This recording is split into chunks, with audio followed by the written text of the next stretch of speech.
Buenas, mi nombre es Ángela Salas y les estaré hablando sobre lo que es la teoría funcionalista, las características generales y el enfoque psicodinámico.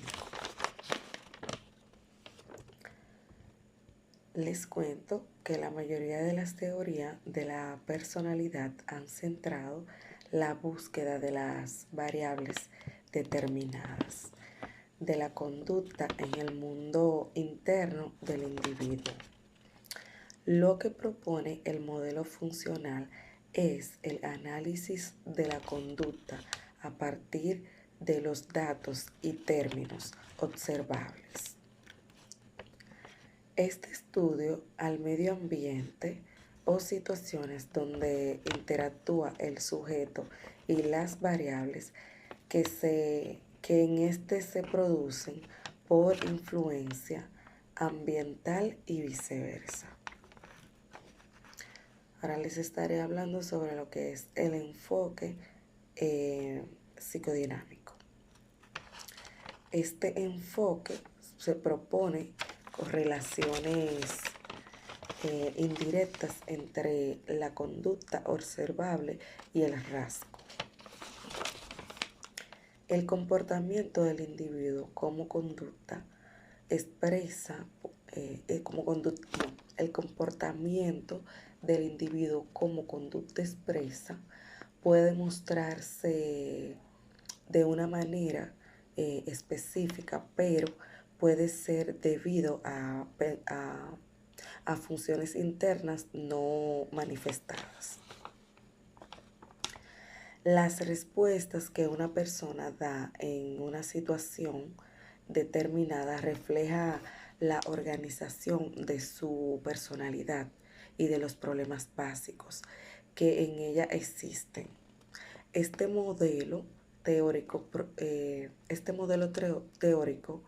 presupone que la persona de su conducta de su conducta que está sometido a determinadas irracionales e ilógicos y impulsivos instintos de origen sexual y ajeno. Freud, 1923.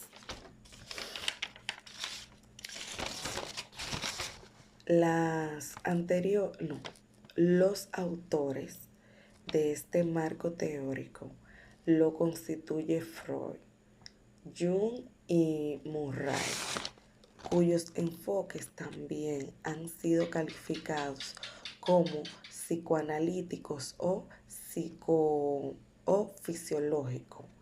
Bicho, 1964. Sea cual sea la etiqueta elegida, estos autores tienen unas características definidas comunes del aspecto subjetivo y dinámico de su concepción de la personalidad. Bueno, hasta aquí mi exposición. Espero que hayan entendido una parte de lo que es este tema y a continuación mis demás compañeros. Muchas gracias. Buenas, mi nombre es María Celeste Rodríguez y te voy a hablar del autoconcepto y autoestima y de la teoría de la identidad social. Bueno, el autoconcepto se refiere al sentido unitario que tenemos como personas. Generalmente nuestra atención está concentrada en lo que pasa en el ambiente y cómo responder a las demandas que éste nos plantea. Hay ocasiones, sin embargo, en las que otros estímulos pueden tornar el foco de nuestra atención hacia nosotros mismos. Por ejemplo, al vernos en un espejo o cuando una relación interpersonal nos da retroalimentación sobre nuestra conducta. Estos momentos de autoevaluación en lo que tenemos conciencia que nosotros mismos como objeto son experiencias de valorización nuestro concepto.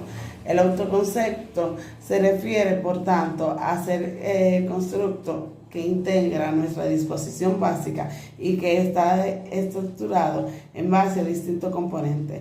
En primer lugar, el autoconcepto cuenta con un núcleo personal de significado denominado el sí mismo, que tiene la función de organizar fenómenos psicológicos y sociales con la finalidad de regular el comportamiento interpersonal. La teoría de la autoconciencia distingue también entre dos tipos de autoconciencia, el yo privado y el yo público. Tomando conciencia del yo privado a través de sensaciones corporales, emociones, sentimientos y pensamientos, estas actividades no son visibles al exterior. Por otra parte, por el contrario, el yo público se refleja en la conducta persona, su forma de hablar, su apariencia física y demás atributos visibles hacia los demás.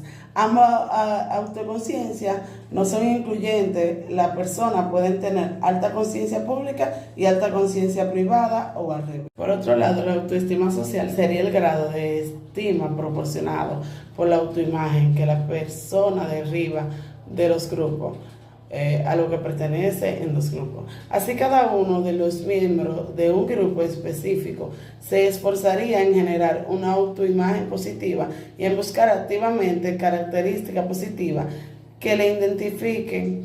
Desde la teoría de la identidad social, Tafel y Tunnel 1979, se explica también cómo los grupos en este proceso de generar una autoimagen positiva intenta encontrar atributos negativos sobre los demás grupos, exogrupos. Esta dinámica se desarrolla aunque no exista conflicto real entre los grupos. La hipótesis de autoestima explica cómo la discriminación entre uno o varios grupos se produce por el deseo de sus miembros de mantener una identidad positiva. Teoría de la identidad social. Como hemos ido adelantando esta sección del capítulo de identidad social, es ese sentimiento de pertenencia, por ejemplo, pertenencia a una hermandad, ser hincha de un equipo de fútbol, etc., que trae consigo una valorización positiva para la persona. Según hemos dicho,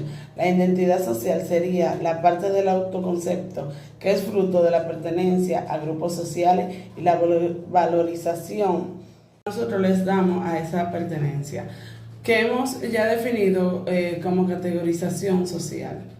La teoría de la identidad social se puede describir como una teoría que intenta predecir la conducta intergrupal partiendo de la percepción de estatus, legitimidad y permeabilidad del contexto intergrupal. Sin embargo, esta teoría también puede proporcionar respuestas sobre la conducta social en general a través de su teoría sobre la categorización social. Gracias. Personalidad e identidad y su impacto en lo cotidiano. La personalidad y la identidad son dos conceptos que el ser humano asume como intransferibles. Sin embargo, la investigación en la psicología social muestra que hay patrones de conducta que se repiten, como también que se siguen patrones predecibles, razones por las cuales los ideólogos han establecido teorías predictivas como nuestra personalidad y la propiedad de quienes somos, cómo organizamos la sociedad y cómo nos construimos una posición en la misma. Normalidad y anormalidad en la personalidad. El ser humano vive en una sociedad en la cual estamos siendo siempre evaluados por la sociedad misma y también de manera propia. Dicha evaluación origina una dinámica constante del ajuste del comportamiento individual a lo social, con el fin de permanecer dentro de los límites aceptables en la misma. Dichos límites a los cuales llamaríamos normales, pero lógicamente este concepto podría ser enfocado desde varios puntos de vista, como desde la estadística o el funcional, el clínico o hasta el jurídico. Cabe destacar también que muchas conductas que no son normales desde una perspectiva social tampoco son conductas rechazadas por la sociedad, como por ejemplo la extravagancia y quizás hasta la exageración de ciertos ídolos populares, el travestismo, entre otras. Son manifestaciones aceptadas por la sociedad de alguna manera, porque no suponen un peligro ni para las personas que la emiten y tampoco para las que consumen o el ambiente en el cual se expresan. Es importante saber que el concepto de normalidad y anormalidad está sujeto a variables históricas y estos pueden variar desde una época a otra. El concepto cambia según las teorías dominantes en la ideología social del momento. A partir de esto, la psicología prefiere cambiar el calificativo normal por conducta adaptada o desadaptación.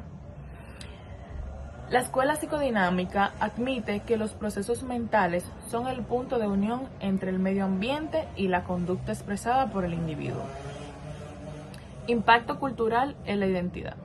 La identidad ha sido material de estudio desde varias perspectivas contemporáneas. En las últimas décadas se ha generado un consenso desde las ciencias sociales que muestra al sujeto como un individuo coherente con un conjunto de identidades culturales. Dichas identidades pueden ser referencias de distintas condiciones, como localidad geográfica, género, raza, nacionalidad, sexualidad, etnia, religión, entre otras. La cultura puede entenderse como un depósito histórico a partir del cual podemos generar y dar forma a nuestra identidad. De alguna manera se puede entender como un grupo social muy amplio dota a sus miembros de una serie de estándares normativos implícitos que explican cómo ser una persona oficialmente competente. Tradis, por ejemplo, distingue a nivel general entre las culturas individualistas, las occidentales y las culturas orientales. Aunque hoy día esta categorización es difícilmente válida por la complejidad interna de la sociedad y el efecto de la globalización, sin embargo, hay elementos claves que son típicos de la cultura colectivistas, como la subordinación en los objetivos individuales a los objetivos grupales a fin de conseguir la mejor posición en el grupo. Saludos, mi nombre es Ángel Castillo y hoy le voy a estar hablando sobre lo que es la autopercepción y la autoestima. Pues bueno, el autoconcepto es es tu identidad, es lo que tú percibes, es tu ideología, tu filosofía, tu forma de ser. Entonces, a través de esto vas a recibir el estímulo para tu autoestima. La autoestima es tu pensamiento, lo que tú percibes, lo que tú ves, lo que tú crees de ti, de una cosa, inclusive de un tercero. Entonces, para tú poder tener la autoestima, primero tienes que tener una identidad clara para que ese estímulo pueda ser efectivo y poder tener este conjunto, porque uno va relacionado de la otra. Pero sin la identidad, que es lo fundamental, lo esencial para esto, pues simple y llanamente vas a ser alguien en blanco, una persona que no tiene un propio autoconcepto, una propia identidad. Entonces, por ende, no vas a tener una autoestima elevada o buena. En conclusión, podemos comprobar que la expresión popular de tener una gran personalidad o la falta de ella, aparte de que supone una gran simplificación descriptiva, tiene poco que ver con una concepción psicológica del término. Cosa diferente sería el calificarla de bien estructurada o inclusive de madura. El tema de la personalidad ha sido de los puntales de las ciencias psicológicas y sociales. El término se refiere a aquellas tendencias conductuales o formas de ajuste a la realidad que tiene un individuo y que vienen determinadas por las influencias de procesos internos y ambientales. Desde afuera de esta disciplina se puede entender que el objetivo de la psicología es la personalidad, y esto es relevante para la psicología social. Sin embargo, cuando se estudia a profundidad, la vida y la personalidad es un constructo que se refiere a la misma esencia de la persona y que por lo tanto se refleja en muchas expresiones y conductas humanas.